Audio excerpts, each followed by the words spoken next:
ফেসবুকে ভাইরাল হইতে চান? ফেসবুকে ভাইরাল হওয়ার জন্য যত পারেন উল্টাপাল্টা বকেন।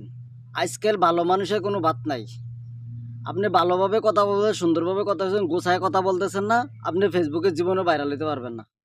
যদি আপনি ভাইরাল হইতে চান, উল্টাপাল্টা আবল তাবল কথা বলেন, চিল্লা পাল্লা করেন, হই আল্লাহ করেন, বকা জকা করেন, দেখবেন যে ভাইরাল। ফেসবুকে বর্তমানে যারা বকাঝকা করতেছে, গালাগালি করতেছে, উল্টাপাল্টা বকতেছে, তারাই ভাইরাল। একবার প্রমাণ, সামনে প্রমাণ। এই জন্য আমি বলতেছি, ফেসবুকে আইসা আরামসে কথা বলা, সুন্দর করে কথা বলা, গুছায় কথা বলবেন, ভাইরাল হতে পারবেন না। আওয়াও কাউ কাউ করবেন, ভাইরাল হতে উল্টা পাল্টা যত পারেন টালটু পাল্টু, মানে যেইগুলা কথা জীবনে হয় নাই, যেইগুলা কথা ফেসবুকে হয় নাই, যত পারেন উল্টা পাল্টা টালটু পাল্টু বক্কর চক্কর হাবি জুবি যা পারেন পাগলের মতন বকবেন, ভাইরাল। আর পাগলের মতন বকতে পারবেন না, ভাইরাল হতে পারবে না। এই হলো ফেসবুকের যুগ। কই যাইবেন, কই কি করবেন না করবেন, কিচ্ছু করার নাই।